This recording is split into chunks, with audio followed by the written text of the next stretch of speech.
Ketua Kafilah Kabupaten Maluku Tenggara, Umar Hanubun mengatakan kafilah Malra dilengkapi 118 armada, dalam keadaan prima dan siap untuk bertanding.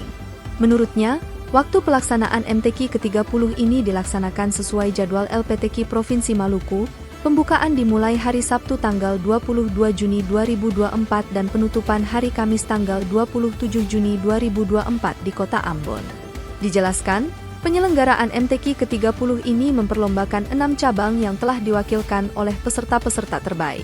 Juga, cabang Fahmil Quran ada peserta 6 orang putra dan putri, cabang Hat Al-Quran peserta 6 orang, yang terakhir cabang karya tulis ilmiah Al-Quran dengan peserta 2 orang. Hanubun juga menitipkan pesan agar para pelatih, pendamping dan ofisial menjaga kondisi para peserta, karena kondisi fisik dan mental sangat berpengaruh.